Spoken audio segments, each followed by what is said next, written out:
Je suis Yassine Nzouri, je suis le responsable de la pépinière d'entreprise Sud-Roussillon. Je me présente comme ça parce qu'on a créé un comité de pilotage il y a 3 ans pour accompagner et soutenir des startups qui sont présentes d'ailleurs dans la salle et valoriser un petit peu notre territoire intercommunal. Et on a créé un comité de pilotage avec Thibault Longuemare notamment qui en fait partie et d'autres qui vont arriver avec du retard, notamment les notaires de Saint-Cyprien, mais ils sont toujours en retard, c'est pas trop grave. Et aujourd'hui, ce soir, c'est une réelle fierté puisque quand Thibault a souhaité et Carmen mettre en place ce projet, c'est une réelle plus-value, c'est dans la continuité de ce que l'on veut mettre en place par rapport au travail qui est fait au quotidien à la pépinière d'entreprise, c'est-à-dire mettre à l'honneur vraiment le développement économique de notre territoire. Et ce soir, pour cette première, ça en fait partie. Il y a des visages bons secouriens qui me sont familiers, donc ça me fait aussi extrêmement plaisir de les voir ce soir. Et je souhaitais aussi, parce que je l'ai eu au téléphone juste avant d'arriver, je ne vais pas dire que c'est à cause de lui que je suis en retard, mais j'ai eu monsieur le maire Thierry Delpozo, qui est président aussi de la communauté de communes, qui est actuellement au congrès des maires. Il revient demain, et sinon il aurait aimé être là ce soir et assister, ainsi que le directeur de la communauté de communes, Jérôme Tixador, qui a une réunion publique, donc qui est absent aussi. Mais pour fin janvier, ils seront présents. Je te laisse la parole. En tout cas, quand je vois le monde qu'il y a, je pense qu'il va falloir que pour la prochaine, on commence déjà à délocaliser et à trouver une salle un peu plus grande. Donc, merci.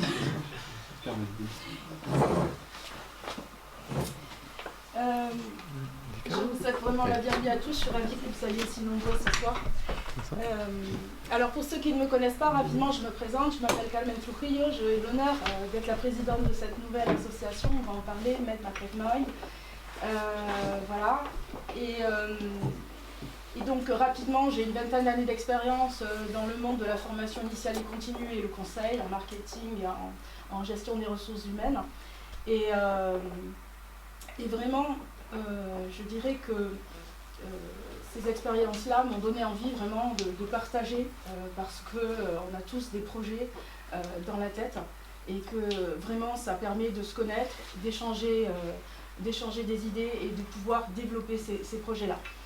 Et pour ceux qui me connaissent déjà, ils vont être extrêmement surpris parce que je ne vais prendre la parole que quelques minutes, puisque rapidement on va rentrer dans le vif du sujet. Et ce sont ces brillants étudiants de la classe prépa du lycée Bon Secours qui vont prendre la parole. J'ai nommé Julien, David, Samuel, Shainez et Camille. Voilà. Donc ils vont vous expliquer ensuite les fondamentaux. Alors Med Market Mind, qu'est-ce que c'est? D'abord, c'est une association qui est toute nouvelle, qui vient d'être créée avec la communauté de communes Sud-Roussillon, donc notre partenaire, le lycée privé Notre-Dame de Bon Secours, et le cabinet expertise comptable Thibault Longuemare, qui nous accueille ce soir dans ces tout nouveaux locaux. Voilà. Qu'est-ce que c'est? C'est Mediterranean Market Mind. Ça veut dire que vraiment, on veut développer l'esprit marketing de la Méditerranée. On est ici à Saint-Cyprien, au sein de communes du territoire catalan, et au plus proche du territoire, on veut faire en sorte que les gens se rencontrent, partagent leurs étincelles, comme je vous disais à l'instant, partagent leurs idées. Vous avez tous dans la tête des projets peut-être que vous n'avez pas pu développer, faute de circonstances favorables, de temps ou de ressources y consacrer. Et à ces étincelles-là, on va y ajouter les connaissances, celles qui vont être par exemple apportées par nos étudiants, qui maîtrisent eux les fondamentaux, qui ont le temps d'être en veille informationnelle. Je leur dis, sur le temps, vous foudroyez du regard, mais ils ont ce temps-là d'aller rechercher l'information et de structurer les connaissances.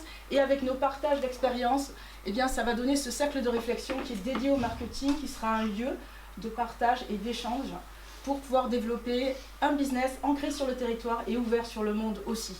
Donc M puissance 3, M3, c'est ouvert à tous, aux chercheurs, aux chefs d'entreprise, aux décideurs politiques, aux étudiants.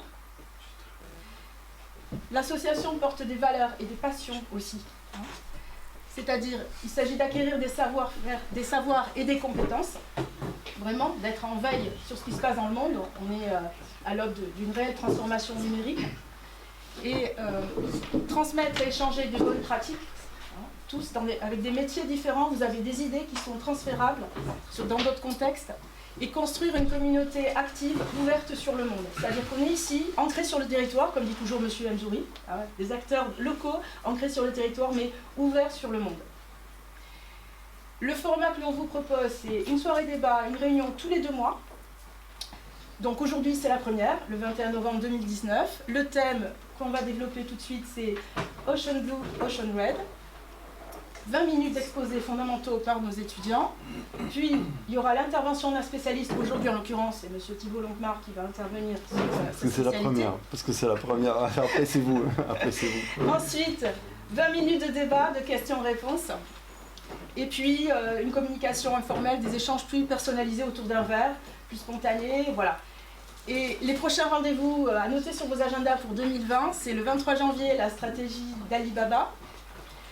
Le 23 avril, la révolution blockchain. Et le 25 juin, le développement touristique. Bien sûr, si vous avez d'autres idées, d'autres thèmes à développer, des choses qui vous intéressent, que vous voudrez aller creuser, il faut nous en parler. Made Marketman, c'est un suivi, une équipe.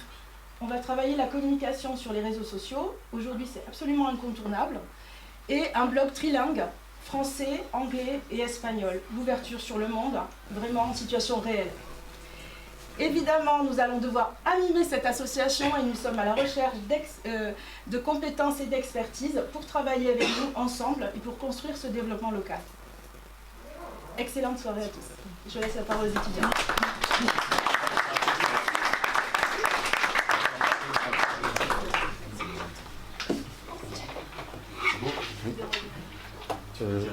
Non. Allez-y, je vous en prie. Alors bonsoir à tous. Donc, comme l'a dit Carmen, nous sommes les étudiants de la classe préparatoire de Bon Secours. Et nous sommes ici pour vous exposer une stratégie marketing qui est la stratégie Océan Bleu, Océan Rouge. Donc parmi vous, il y en a sûrement un, ou alors tous, qui avaient déjà été confrontés à une concurrence accrue au sein de vos secteurs d'activité respectifs. Et du coup, le rêve de toute entreprise, donc du coup ce que vous voudriez, c'est de sortir de cette concurrence accrue. Et du coup, vous seriez dans une situation d'océan bleu. Et là, vous vous demandez peut-être, mais qu'est-ce qu'un océan bleu, qu'est-ce qu'un océan rouge? Donc un océan rouge, j'y ai répondu en partie. C'est une situation de marché où la concurrence est accrue. Et du coup, les perspectives de profit sont minimisées. Car du coup, le fait d'être en concurrence, ça oblige les entreprises à baisser les prix. Car du coup, on est soumis à tous les offreurs qui sont présents dans le marché. Au contraire, la concurrence est peu présente, voire inexistante, donc dans un marché inexploité. Et du coup, les perspectives de profit seraient plus intéressantes, car le fait d'être le seul offreur, ça permettrait de fixer les prix. Et maintenant, vous vous demandez peut-être pourquoi mettre en place une stratégie Océan Bleu au sein de vos entreprises. Donc, le premier point, on y a en partie répondu. Donc, pour ne pas être soumis à une concurrence accrue, donc pour être en quelque sorte dans une situation de monopole. Ensuite, pour imposer ses règles et imposer ses prix, donc pour fixer les règles du jeu au sein de votre secteur. Ensuite, pour saisir une nouvelle demande ou bien en créer une nouvelle. C'est-à-dire que lorsqu'on innove, on crée du désir chez le consommateur. Et du coup, le fait de créer du désir, de la nouveauté, ça peut permettre de les attirer vers ces nouveaux produits-là que vous leur proposerez. Ensuite, ça peut permettre une croissance économique plus rapide pour votre entreprise. C'est-à-dire que lorsque vous aurez attiré une nouvelle demande, le fait d'être le seul offreur, ça va vous permettre de faire des profits beaucoup plus importants d'un coup, vu que toute la demande sera attirée vers vous. Et du coup, s'il y a beaucoup de demandes sur votre marché, plus on produit et moins ça nous coûte cher. Et du coup, petit à petit, vos coûts de production seront moindres. Et du coup, si vous arrivez à baisser vos prix petit à petit, il sera beaucoup plus difficile pour les autres offreurs de rentrer sur votre secteur. Et ensuite, le résultat de tout ça, c'est d'obtenir plus de bénéfices. Et mettre une stratégie Océan Bleu, donc il faut le faire lorsque l'on se retrouve dans un marché qui est saturé par la concurrence. Après, ce que je viens de vous dire, c'est une approche théorique de la stratégie. Et donc, je vais laisser la parole à David pour vous expliquer une approche plus conceptuelle. Bon. La théorie, c'est bien, mais la pratique, c'est mieux. Et pour cela, il convient de mettre en place, à travers la matrice ERAC, il convient de revoir ses positions stratégiques sur le marché. 4 mots-clés: exclure, renforcer, atténuer et créer. Exclure et atténuer pour réduire les coûts, et renforcer et créer pour augmenter la valeur de votre produit. D'abord, exclure. Exclure un produit que les clients n'estiment peu et dont l'importance est moindre. Par exemple, IKEA a choisi d'arrêter les meubles finis pour passer aux meubles en kit et finalement faciliter le transport pour leurs clients. Ensuite, renforcer. Donc ici, il s'agit de renforcer une valeur du client qu'il estime nécessaire, qu'il accorde important, mais cette valeur n'est pas à 100% valorisée. L'idée, par exemple, du cercle du soleil, pardon. Le cercle du soleil, si vous connaissez, l'innovation a été de renforcer, donc concilier l'image émotionnelle et divertissante du cirque traditionnel avec l'approche intellectuelle du théâtre pour finalement cibler une nouvelle clientèle, les adultes, et rajouter les enfants, et finalement avoir de nouveaux débouchés pour une clientèle plus importante. Ensuite, atténuer. Donc atténuer un produit. Attention, donc ce n'est pas exclure, juste atténuer. Donc c'est un produit qui est nécessaire, une valeur nécessaire qu'estime le client, mais qu'il ne faut pas exclure, attention. Par exemple, dans le cas de Nintendo, Nintendo a choisi une stratégie complètement différente de ses concurrents. Ses concurrents Microsoft et Sony, eux ont choisi de baisser les graphismes sur leur console, la Wii, comparé à la PlayStation ou à Xbox, pour ensuite abaisser le coût. Et de ce fait, ils ont pu se placer devant eux en termes de prix. Et enfin, créer une valeur inconnue aux clients. Donc c'est peut-être la partie la plus dure de cette matrice, car elle demande une innovation radicale qui pourrait peut-être nous placer numéro 1 sur le marché. Et par exemple, Apple en 2007 qui choisit de mettre le smartphone tactile et finalement grimpe à la première place et était le numéro 1 autrefois. Est-ce toujours le cas? Et finalement, vous me direz que la partie créée pourrait être la partie la plus facile pour atteindre un océan bleu, sauf qu'une innovation, elle n'est pas facile. C'est pas facile de trouver une innovation, sauf qu'il n'existe pas seulement les innovations pour atteindre un océan bleu. On peut aussi, par exemple, s'adresser aux non-clients, se renseigner sur ces non-clients, et qu'appelle-t-on par non-client? Donc, en effet, comme l'a dit David, il existe différentes manières de mettre en place et générer un océan bleu. Donc, premièrement, on va s'intéresser au cercle des non-clients. Donc, les non-clients, qu'est-ce que c'est? C'est ceux à qui on ne vend pas encore de notre produit ou de notre service. Et il est intéressant de se pencher sur ces non-clients parce que le but, ça va être de trouver un nouveau marché et de rentabiliser nos investissements en augmentant nos débouchés. Donc il existe 3 types différents de non-clients. Premièrement, les non-clients dits imminents. Donc eux, ce sont ceux qui achètent seulement occasionnellement notre produit ou notre service. Donc il convient de trouver les raisons pour lesquelles ils se détournent de notre offre et donc d'y répondre. Ensuite, les non-clients dits anti, eux, ils ne sont pas du tout satisfaits par ce qu'on leur propose. Donc il convient également, pour faire en sorte que ce soit des futurs clients potentiels, de trouver les raisons qui font qu'ils ne sont pas satisfaits par ce qu'on leur propose et d'essayer d'y répondre. Enfin, les non-clients inexplorés, eux, ce sont des non-clients qui en fait ne sont pas spécialement ciblés par l'offre que l'on a à leur proposer. Donc je vais illustrer, je vais expliquer. Par exemple, on peut se demander pourquoi un licencié irait choisir une salle de sport plutôt qu'une autre, alors qu'au final c'est le même besoin. Donc c'est pour ça que vont fleurir des salles de sport spéciales pour les femmes ou pour les hommes et autres. Donc il existe d'autres moyens de générer un océan bleu. On peut penser au moyen le plus fréquent, donc la différenciation. Donc la différenciation, c'est-à-dire trouver, en fait, générer une nouvelle offre pour un nouveau marché, donc c'est-à-dire un océan bleu. On peut penser à Free, c'est ce qu'ils ont fait donc sur le marché de la téléphonie mobile et des opérateurs mobiles donc. Donc ce qu'ils ont fait eux, c'est qu'ils ont fait vraiment quelque chose qui a bouleversé le marché. Ils ont proposé donc des forfaits à 2 €.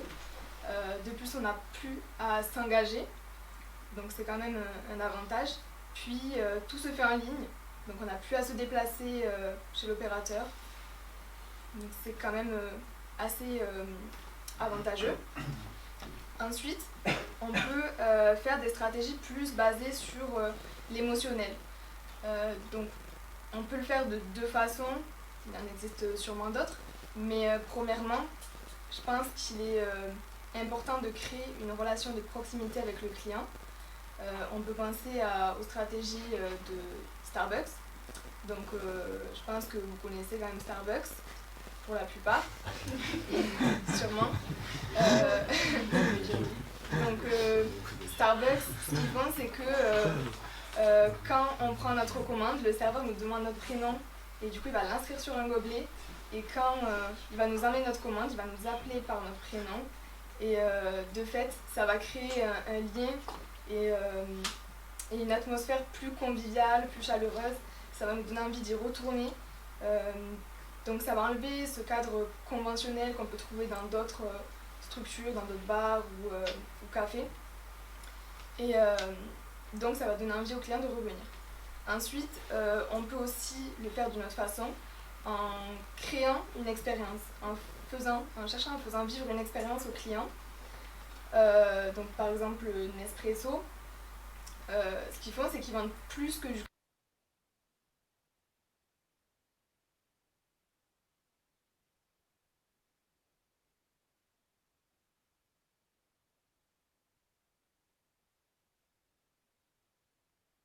donc, avec leur dosette maintenant.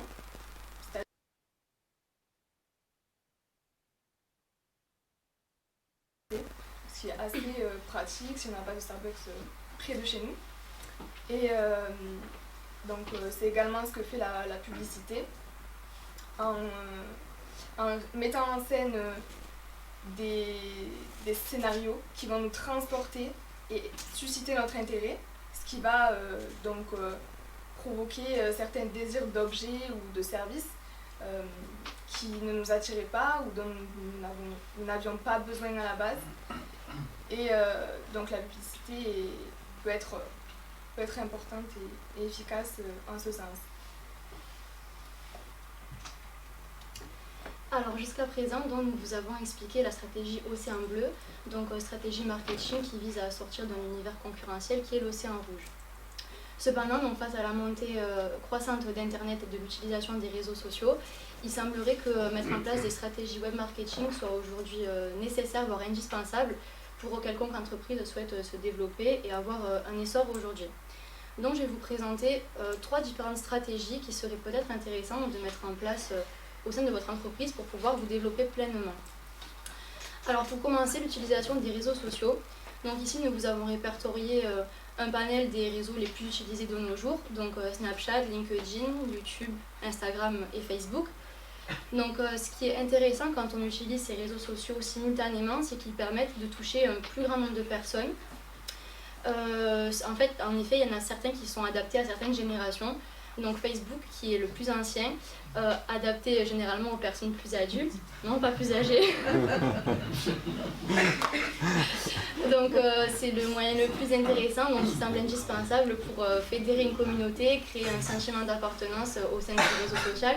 Donc on peut par exemple créer des pages, mettre en avant des événements. C'est ce qu'on a fait d'ailleurs nous avec Mind Market Mind. Donc l'association a une page Facebook que vous pouvez suivre pour être au courant de l'actualité des événements à venir.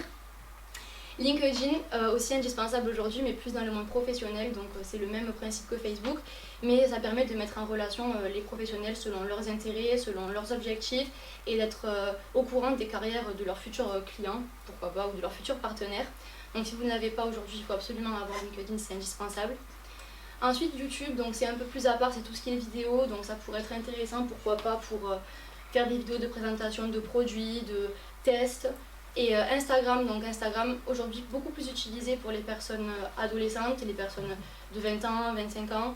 Et c'est tout ce qui est le créatif, l'esthétique. Donc c'est important de jouer sur cet aspect-là, puisque en général c'est ce que les jeunes regardent en premier. Donc avoir un beau compte Instagram qui met en avant l'esthétique, les bons côtés du produit, ça peut être un moyen d'attirer en fait une clientèle plus jeune et même plus âgée. On peut avoir Instagram en étant adulte.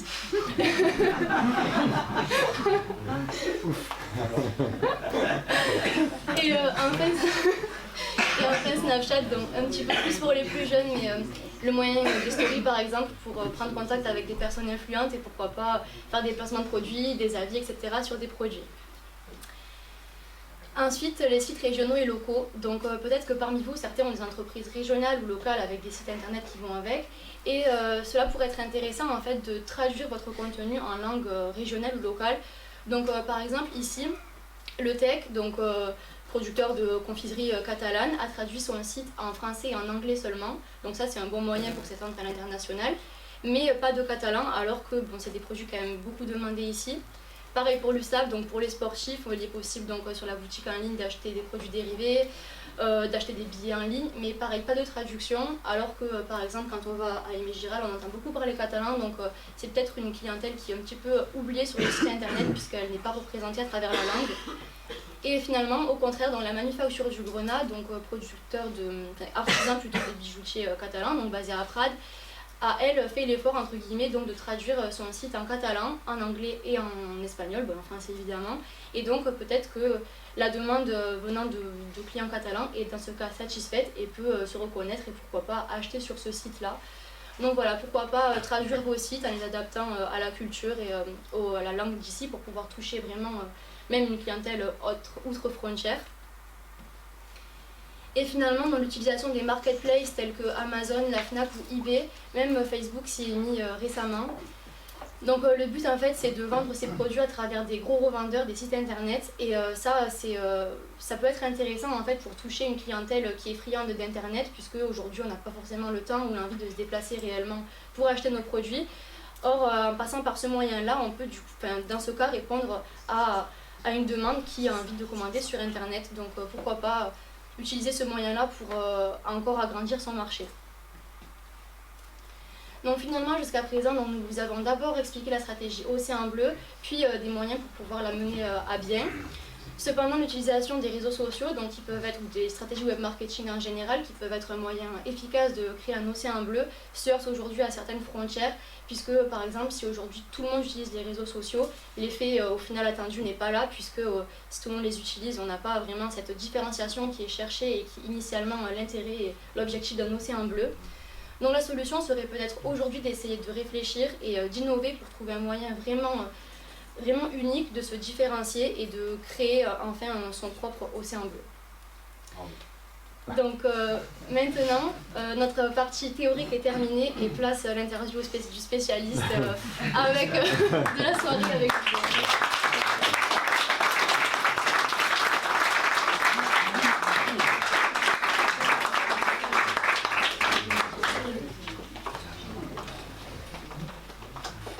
Allez, je vais vous mettre.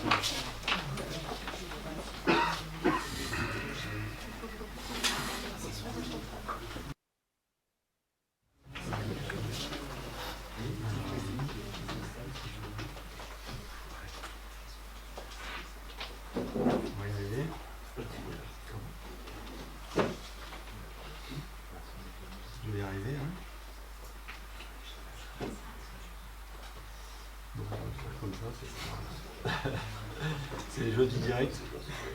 On vous fait vivre une expérience chaleur. Peut-être qu'on peut vous ouvrir un peu la fenêtre parce que. Mais non,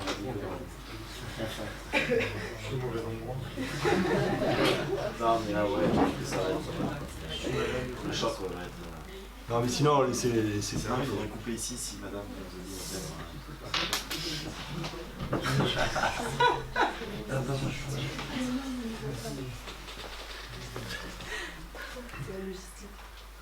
Il faut taper sur Airzone.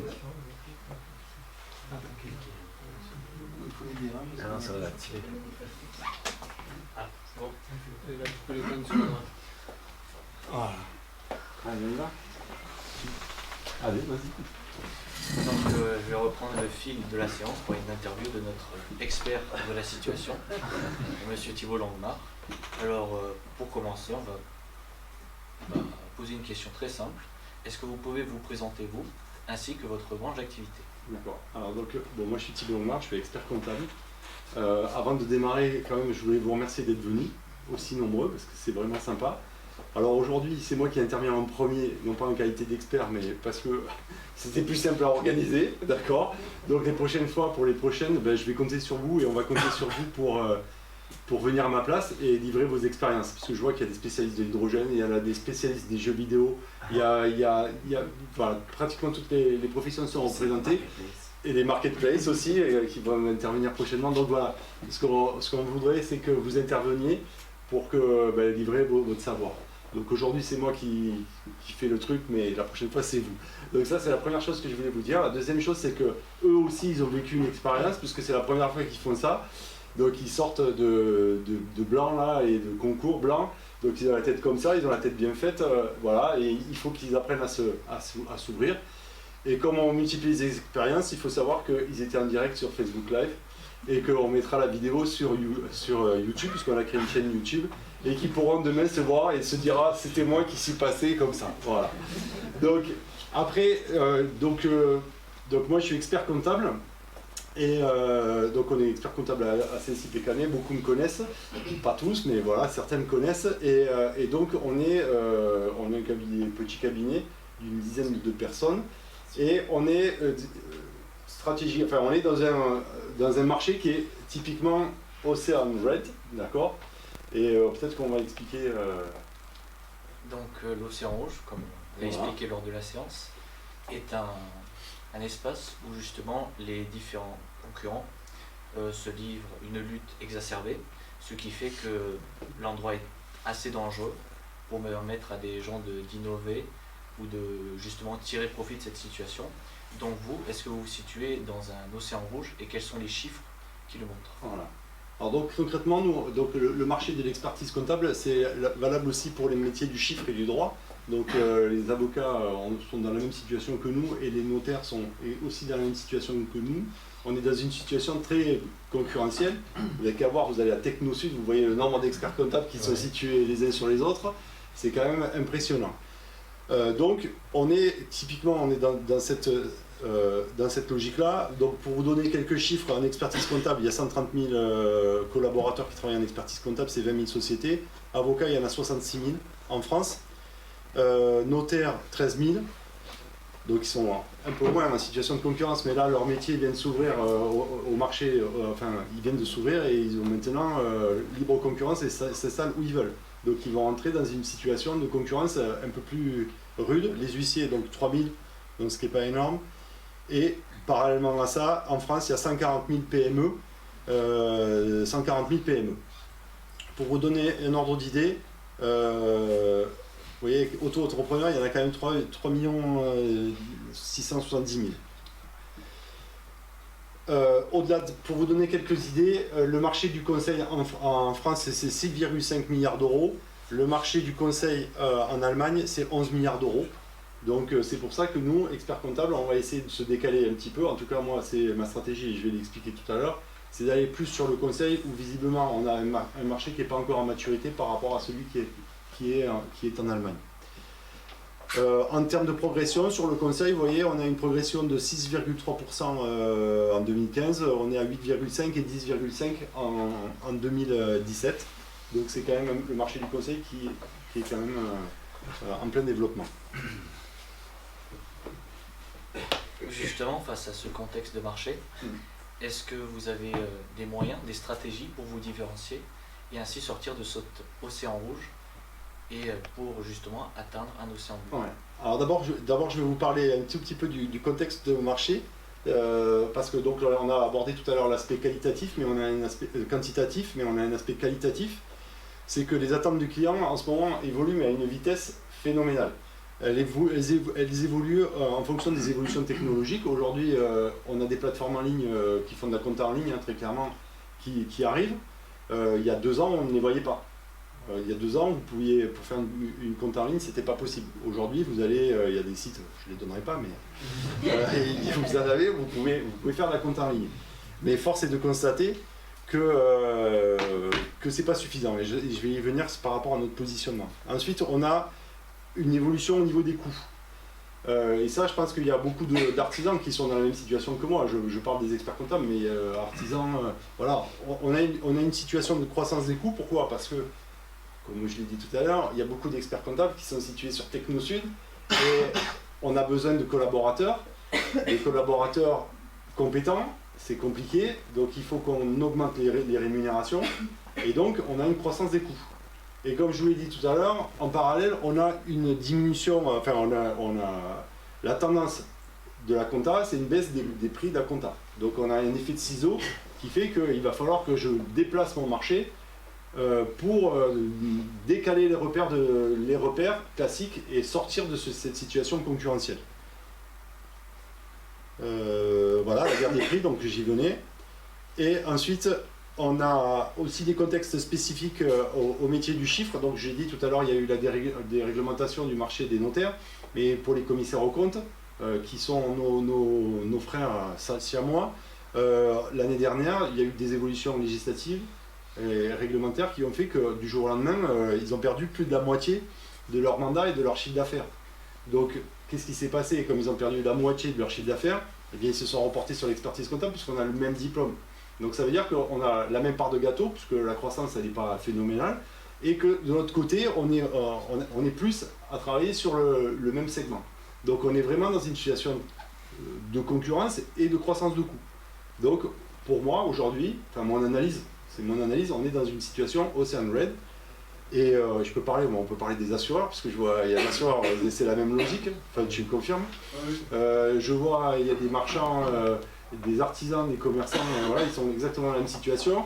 Il suffit qu'il y ait 2 ou 3 boutiques qui font le même métier, qui s'installent juste à côté, ben, qu'est-ce qui va se passer? La tendance naturelle, c'est, allez, je vais baisser mes prix. Alors, ok, tu commences à baisser tes prix, mais tu es obligé d'ouvrir un peu plus parce que tu veux accueillir ta clientèle, ben, tu augmentes tes coûts parce qu'il te faut plus de salariés pour être ouvert plus longtemps. Donc on est vraiment dans ce contexte-là au niveau qualitatif. Voilà, donc on y va. Est-ce que... Pardon, excuse-moi, je suis parti, je suis chaud. Est-ce que vous avez un exemple précis d'aide apportée à une entreprise pour justement permettre à cette entreprise d'atteindre un océan bleu? Ouais, alors, ouais, j'en ai pas, en fait j'en ai autant que j'ai des clients. C'est-à-dire que la principale chose c'est d'être à l'écoute et de répondre en fonction de la situation de chacun, ce qui n'est pas évident. Est-ce que les choix stratégiques passent par les nouvelles technologies de l'information, ouais, comme par exemple Facebook ou YouTube? Ouais, alors pour nous, c'est pas tout à fait comme ça. C'est que d'abord, premièrement, on a redéfini nos valeurs. Ça a été la première chose que l'on a... Non, mais voilà, mais je vais y venir à la réponse. La première des choses, c'est qu'au sein du cabinet, on s'est regroupé, on a réfléchi et on s'est dit, bon voilà, on s'est remis sur nos valeurs, parce que pour moi, je suis convaincu que les plateformes en ligne, ok, c'est cool, mais sauf que quand vous avez un conseil et que vous avez 0 conseil et que vous vous débrouillez tout seul, c'est pas cool. Je donne un exemple, LegalStar, pour être très concret, vous pouvez faire vos statuts sur LegalStar, sauf que derrière, si vous ne savez pas les tenants et les aboutissants, ben vous pouvez faire des statuts bidons. Et donc d'où l'importance de la proximité et d'où l'importance d'être reconnu sur ce marché de proximité Et j'attache beaucoup, et Ludovic le sait, j'attache beaucoup d'importance à la relation avec les clients pour les comprendre et pour répondre quand même vraiment le plus possible à leurs attentes. Ensuite, on est à bloc sur les technos. La preuve, c'est que Ludovic est là pour en parler, puisque c'est notre Mister Meg chez nous. On a dédié une personne sur le numérique et qui ne fait que gérer le numérique. Il fait de la compta un peu parce qu'il en a besoin pour sa connaissance personnelle. Mais voilà, on a introduit des nouveaux outils de relation avec les clients. Alors, c'est compliqué parce que beaucoup de clients attendent beaucoup plus, toujours plus. Et on est un peu tributaire des évolutions, on n'y arrive pas, des fois on a envie de faire plus, on ne peut pas, mais en tout cas nous on a la tendance, c'est qu'on s'est mis à bloc sur la nouvelle technologie, on vient de rentrer d'ailleurs un nouvel outil, et c'est Ludovic qui est là et qui nous guide. Voilà. Je continue, parce que pour nous, alors les nouvelles technologies, donc bon ok, on s'est mis sur Facebook, on y va, on a compris qu'il fallait communiquer, et communiquer sur ce qu'on est en train de faire, c'est un peu ce qu'on est en train de faire là ce soir, mais pour nous les nouvelles technologies c'est surtout en production interne, en dématérialisation des données, et voilà. Voilà. Ensuite, pour être encore plus concret, parce que bon là finalement c'est un peu tous les cabinets qui sont un petit peu sur cette dynamique là, et nous, on a voulu renforcer le côté décalé et renforcer un peu plus sur la notion de conseil et sur le développement marketing. Là, on a pris un tournant. On essaye d'aller plus sur vous aider et aider le client dans l'accompagnement au développement de son chiffre d'affaires. C'est notre positionnement, c'est notre nouveau positionnement. Et l'idée, c'est de dire, quand un client vient, en fin d'année, relire les bilans quand on a fait 3 fois, c'est chiant quoi. Donc alors que si on lui dit, ton chiffre d'affaires, on peut peut-être voir comment on va le faire progresser, quels outils de publicité on va mettre en place, voilà. Et si on peut leur apporter de la valeur là-dessus, voilà, c'est plus en entrant dans la stratégie. Et on a prévu aussi de faire plus tard de la gestion des data, parce que on est vraiment au cœur de la gestion des data, et notre idée c'est d'accompagner les clients, parce que beaucoup de petites entreprises ne peuvent pas avoir quelqu'un qui gère les data pour eux. Voilà, et ça c'est le prochain dada de Ludovic. Donc vous avez parlé du fait que beaucoup d'entre vous, donc parmi vos cabinets, parient sur les nouvelles technologies. Donc est-ce qu'il y a vraiment un nouvel océan bleu, c'est-à-dire une innovation dans ce secteur, si tout le monde pratique l'usage des nouvelles technologies? Alors, pour moi, l'océan bleu, il n'est pas dans l'utilisation des nouvelles technologies. L'océan bleu, c'est de décaler l'attente de mes clients vers des choses où je sais qu'il y a moins de concurrence. Très concrètement, aujourd'hui, sur le conseil marketing, sur le développement du chiffre d'affaires de nos clients, il y a les cabinets sont quand même moins outillés que... Voilà. Et ça va plus loin parce qu'on va aller sur la gestion des data, très clairement, et on a mis en place, par exemple, dans notre cabinet, une cellule avec un community manager et quelqu'un qui fait de la vidéo, donc qui est là et qui est très concentré sur la tâche. Et elle s'est endormie, voilà. Voilà. Et donc l'idée c'est par exemple, on sait très bien que un marchand de fleurs, coiffeur, voilà, ils n'ont pas le temps de gérer leur site, leur Facebook, etc. Et donc nous l'idée c'est d'aller les accompagner sur ce genre de prestations, alors qu'ils n'ont pas les moyens pour payer quelqu'un pour le faire, ils n'ont pas le temps, pas forcément le temps, et donc nous on va essayer de faire notre métier de base, la compta, ok, en temps et en heure, mais après derrière on va essayer de les accompagner là-dessus. Non, justement pour rebondir sur les artisans, est-ce que pour vous, même que ce soit des petits artisans ou n'importe quel entrepreneur, celui qui ne mise pas sur les nouvelles technologies est-il condamné à disparaître? Non, pas forcément. Il va falloir qu'il fasse connaître son talent d'une autre manière. Les nouvelles quand on appelle nouvelles technologies, dans ta tête, c'est Facebook, Insta et compagnie. Oui, par exemple. C'est ça, d'accord. Ouais, parce que ça ne se limite pas à ça, on est d'accord. Voilà. Mais ce que je veux dire, c'est que non, si s'il y a du talent, il va arriver à le faire connaître d'une autre manière. Mais c'est vrai que c'est un accélérateur. C'est incontestable. Mais l'objectif de votre cabinet, c'est bien de créer un océan bleu. Mhm.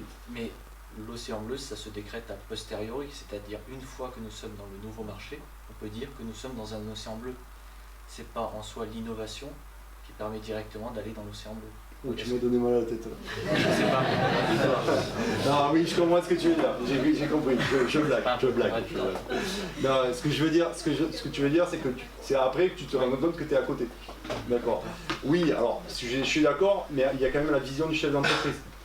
Parce que tous, on connaît tous notre marché, on voit bien où il faut aller et si on veut décaler sa vision, enfin si on veut se décaler, il faut que le chef d'entreprise ait sa vision, Schumpeter. Et voilà, et donc, bon, ok, ça va se constater a posteriori comme tu dis, mais je pense que c'est important que, voilà, tu vois, t'as des visionnaires là, t'en as quelques-uns là, et ils se sont pas dit c'est océan bleu ou quoi, mais c'est vrai qu'après ils vont le constater, mais c'est un peu théorique ça. Donc, pour continuer sur la théorie, si tout le monde essaye de se différencier, parce qu'il n'y a personne qui ne veut pas justement se différencier de son concurrent, est-ce que finalement il y a vraiment une valeur ajoutée en plus? Est-ce que tout le monde se ressemblera si tout le monde se différencie? Alors, là où je te rejoins, c'est que c'est clair que, bon, par exemple, nous, on s'est mis sur Facebook, YouTube et compagnie. On n'est pas les premiers, il y a déjà d'autres cabinets d'expertise comptable. Alors, c'était océan bleu, maintenant ça va être océan rose. Et moi, dans 6 mois, je suis sûr qu'il y en a 3-4 qui vont le faire dans le département. Donc, forcément, après, on retombe, voilà, mais il faut bien démarrer par quelque chose, quoi. Sinon, voilà. Ben, vous avez parlé justement de Schumpeter, pour pas le nommer. Pour Schumpeter, du coup, c'est l'entrepreneur, c'est celui qui arrive à miser gros pour justement innover. Donc vous, est-ce que vous serez en capacité de miser gros? Ah, ça c'est une bonne question. ça c'est une bonne question. Alors moi je vais relativiser les choses. Je pense que c'est miser gros par rapport à ce que l'on est. Évidemment, j'ai pas les moyens d'un gros cabinet, je m'appelle pas KPMG, j'ai pas les moyens de KPMG, j'ai pas les moyens de Deloitte ou etc. Pour autant, moi, au niveau de mon cabinet, j'essaye de mettre les ingrédients qui font qu'on arrive à avancer et voilà. Est-ce que vous pensez, donc pour les océans bleus, que toutes les entreprises ici présentes sont concernées par cette stratégie? Alors, toutes non, parce que je vois, enfin, dans le lot, parce que j'en connais beaucoup, il y en a certaines, elles sont dans des phases plutôt start-up. Et donc, c'est-à-dire qu'elles sont en train de créer leur marché. Soit elles créent leur marché, je regardais un en particulier, soit ils sont dans des marchés qui sont déjà concurrentiels, mais ils ont des approches qui sont complètement différentes. Pour moi, l'océan bleu, ça s'applique plutôt à une entreprise, on va dire, qui est déjà dans l'océan red, d'accord, qui va s'appuyer sur ce marché concurrentiel pour aller chercher le petit truc à côté qui va lui permettre de se développer. Et c'est à ça que bon, je vois, il y a des artisans et il y a des commerçants. Et voilà, eux, ils sont plus dans cette phase-là. Après, les startups, ici, il y a des startups, voilà. Même s'ils sont sur des marchés concurrentiels, ils sont complètement sur d'autres modèles. Pas Ocean Red, ni Eleven. Bien, merci de cette Merci. Merci.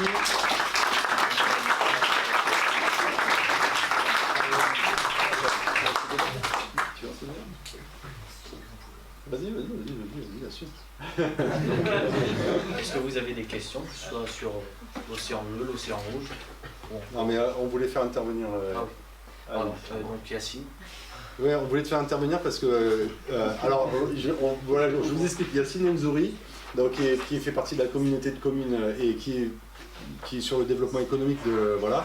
Est-ce que tu peux nous expliquer en quoi vous êtes aussi impacté par cette problématique en fait? Au sein de la communauté de communes Sud-Roussillon, on avait un temps de retard par rapport aux autres PCI, pardon. On avait un temps de retard par rapport aux autres PCI, puisque notamment sur le développement économique, on était clairement largué, enfin en tout cas il fallait dépoussiérer beaucoup de choses. Donc on a créé un service, puisqu'avec la loi NOTRe, la communauté de communes a récupéré la compétence économique, et c'est passé par la création une volonté, après une longue réflexion, de créer une pépinière d'entreprise. Juste, fais-moi penser, je ne suis pas totalement d'accord sur la réponse à la fin par rapport aux startups, mais j'y reviendrai. Mais on a créé une pépinière d'entreprise intercommunale, et cette pépinière d'entreprise, elle est un peu la pierre angulaire du développement économique, c'est-à-dire que grâce à la délocalisation d'un service public en plein cœur d'une zone d'activité économique que nous avons créée et dont on maîtrise le foncier, tout ça, ce sont des décisions très fortes. Maîtriser le foncier, c'est-à-dire qu'aujourd'hui, quand on souhaite attirer une entreprise, on peut négocier le prix au mètre carré. Donc aujourd'hui, on est sur du 70 € hors taxe. Si on a une entreprise qui peut générer beaucoup d'emplois, etc., on a une marge de manœuvre pour baisser. Tout ça, ça fait partie des particularités parce que pépinière d'entreprise, il en existe dans d'autres territoires. Mais nous, on a voulu chercher cette plus-value-là. Elle est passée par l'accompagnement pur et dur des startups que l'on héberge. On peut en héberger que 4. Donc on a vu petit, mais on essaye de bien faire les choses. Donc 4 startups innovantes. Ça, l'innovation, ça n'était pas sur notre territoire, on a souhaité l'implanter. Deuxièmement, c'est l'installation de la fibre, puisque à Perpignan, ça peut faire rigoler qu'on puisse avoir un discours comme ça, mais chez nous, en tout cas, la fibre n'est pas encore présente sur le territoire. Donc il y a 2 ans, on a été avant-gardiste pour pouvoir faire venir ces entreprises innovantes. Et troisièmement, ça passe aussi par un comité de pilotage qui permet, issu de gens qui travaillent, qui sont dans le privé, et qui viennent bénévolement apporter un soutien de l'entreprise. J'en profite pour les remercier. Ils ne sont pas tous là, mais Thibaut en fait partie. Aujourd'hui, les startups pourront en témoigner. Toutes les entreprises qui sont dans la pépinière, il y a un suivi particulier, approfondi, par rapport à ce comité de pilotage. Ça, je le dis ouvertement parce que c'est un petit peu notre plus-value. Quand on va dans des réunions publiques, par rapport aux autres pépinières d'entreprise, on a ce plus qu'elles n'ont pas spécialement parce qu'il y a plutôt des acteurs et des décideurs politique et public autour de la table. Nous, on a souhaité élargir. Donc vraiment une collectivité comme Saint-Cyprien, parce que c'est la maison mère, et une communauté comme Sud-Roussillon, on essaye en permanence de se renouveler et de passer à l'Océan Blue pour pouvoir développer vraiment notre territoire économique. Je voulais donner un exemple, Thibaut Languemare, parce que ce matin, on était au sein d'une entreprise, nous tentons d'attirer une entreprise qui a une renommée internationale, qui est basée dans le département, et on est en train de tout mettre en œuvre pour qu'elle puisse s'implanter sur notre territoire, plus précisément à Saint-Cyprien. Thibaut est l'expert comptable de cette entreprise, et aujourd'hui, on est clairement dans l'Océan Red et l'Océan Blue. Ils avaient un expert comptable classique, ils ont demandé, ils ont vu, ils sont venus à la pépinière d'entreprise, ils ont vu comment fonctionnait le comité de pilotage, ils ont souhaité faire travailler Thibaut. Thibaut, la semaine dernière, a fait une formation qui était dans le marketing, c'est ça? Qui était dans le marketing.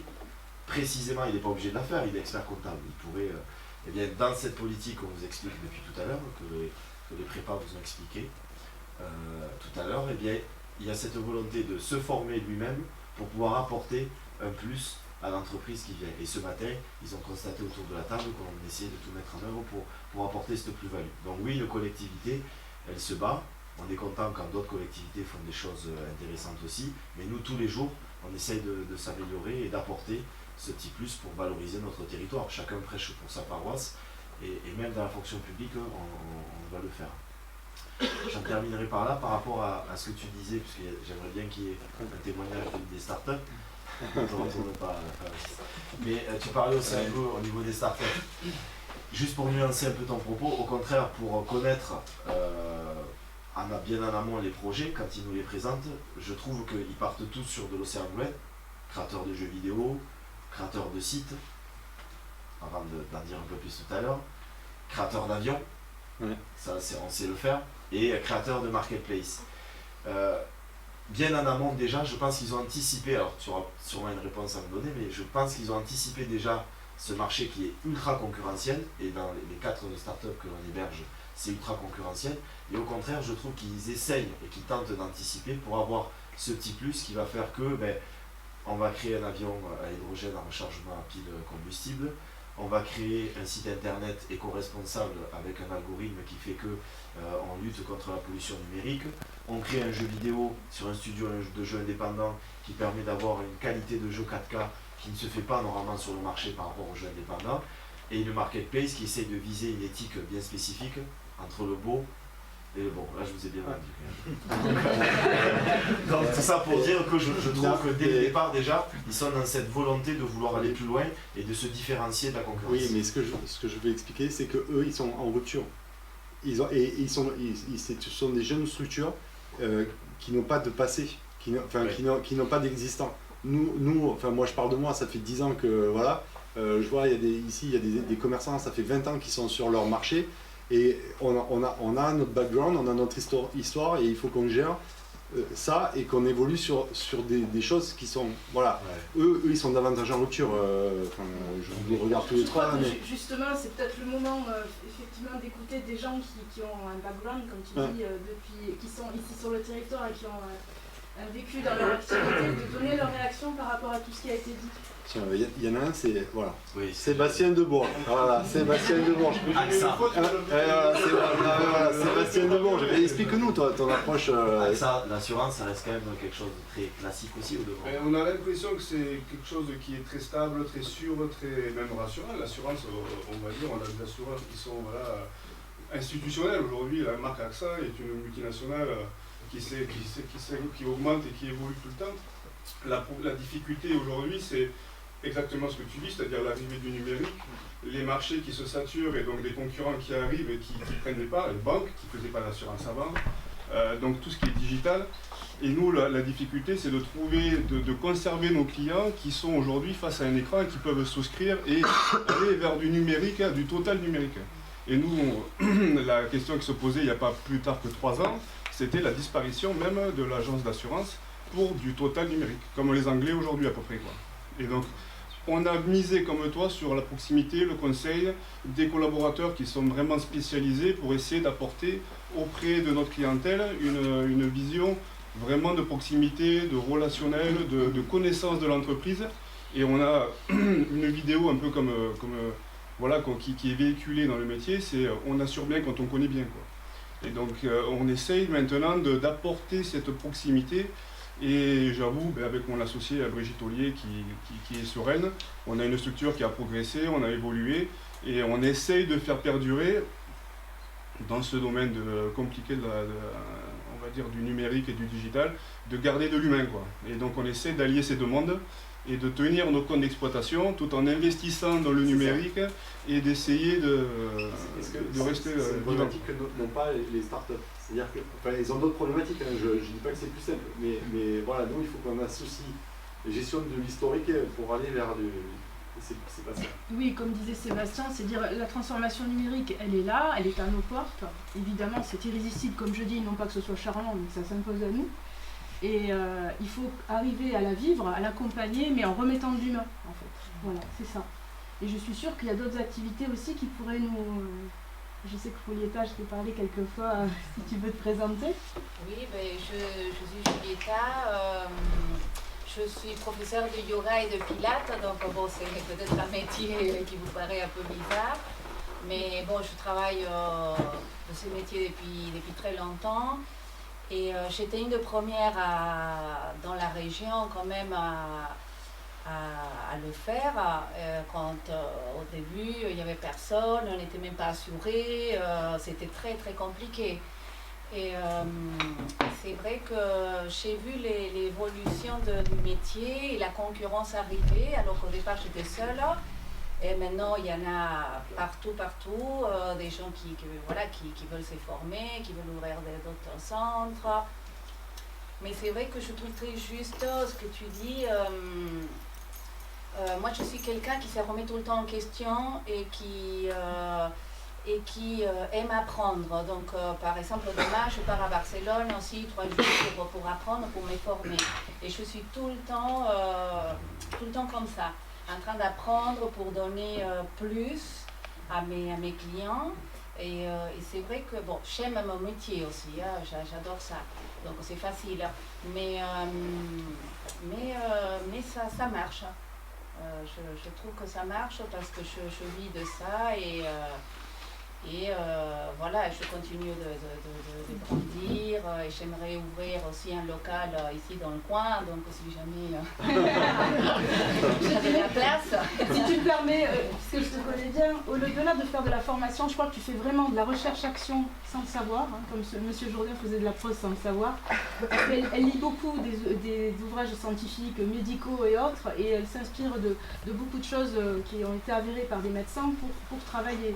Et elle est toujours en train de se remettre en question et d'aller explorer aussi d'autres cultures, d'autres pratiques. Et donc elle a inventé, je dirais, sa manière de travailler et de faire du yoga qu'elle partage avec tout le monde. Et tous les ans, on sent dans ses cours, depuis 6 ans que je la fréquente, on sent qu'il y a du nouveau et qu'il y a de l'amélioration en continu, comme si elle gérait des coachs sportifs.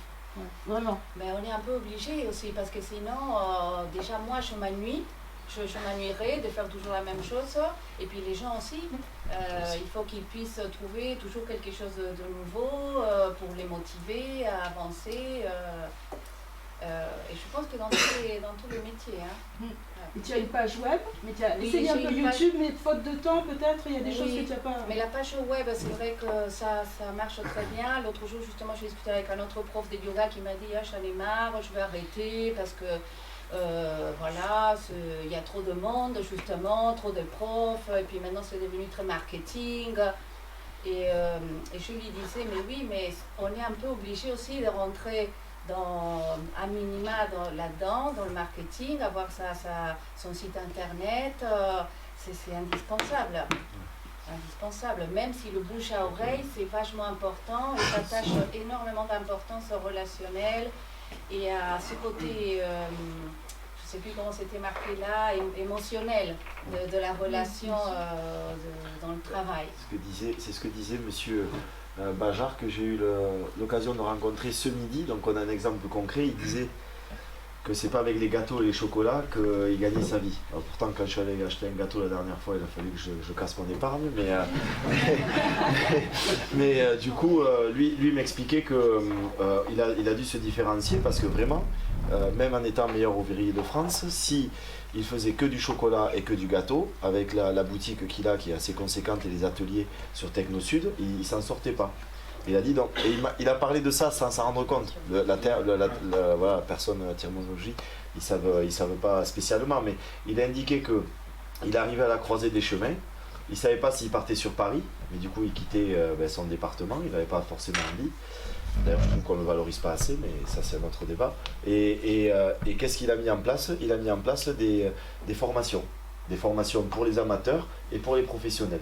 Et au final, il commence à avoir des subventions, etc. Mais les gens parlent plus de lui maintenant par rapport au savoir qu'il transmet, plutôt que de ses gâteaux, bon, qui ont une renommée, hein, mais il gagne sa vie parce qu'il s'est diversifié, parce qu'il a fallu qu'il se démarque de la concurrence. Sinon, rien qu'avec le chocolat et le gâteau, c'est pas avec ça, c'est pas avec la marge qu'il fait qu'il pourrait s'en sortir. Donc ça, c'est un exemple concret de rupture d'usage un peu qui peut être intéressant. J'aurais aimé qu'on ait un petit avis, parce que en plus ça te permet de faire un peu de pub, comme il doit y avoir très certainement des geeks dans la salle, que tu parles du jeu vidéo et du fait que tu veux te démarquer sur le marché, un marché très concurrentiel aussi.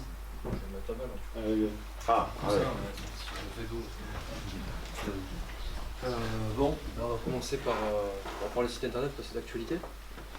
Et donc en fait, on a une société qui s'appelle Green Fast Data, et pour laquelle en fait j'ai imaginé un algorithme qui me permet de minimiser le code permettant de faire fonctionner un site internet, ce qui fait que la notion d'éco-responsabilité, elle vient du fait que pour faire tourner un site internet, il faut de l'électricité tout simplement, pour le stocker sur le serveur, pour le transporter sur le réseau d'internet et le restituer sur votre ordinateur.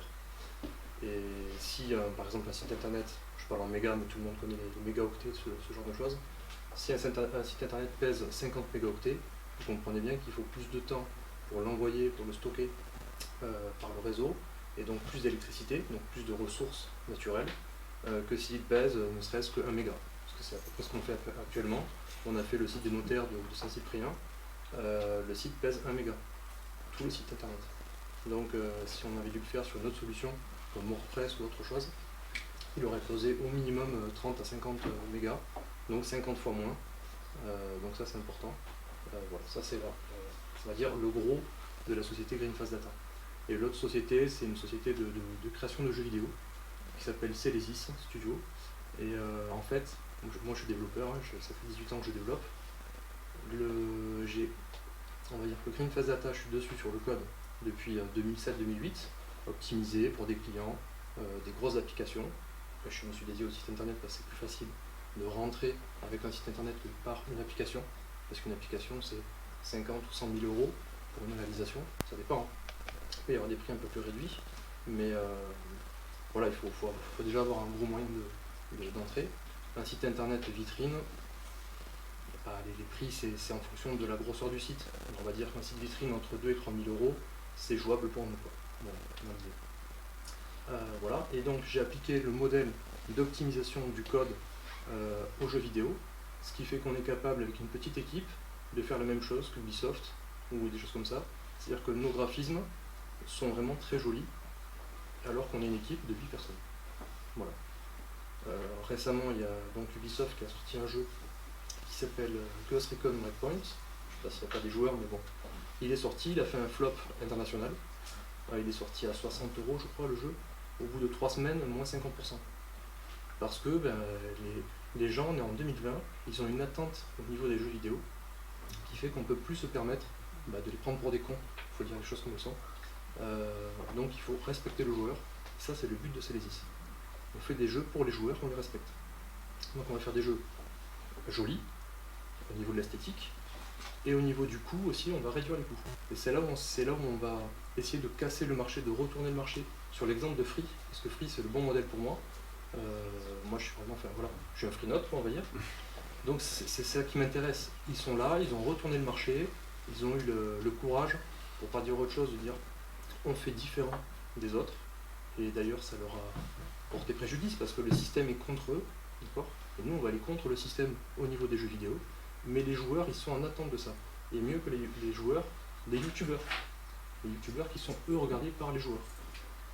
Donc tout simplement, c'est notre créneau.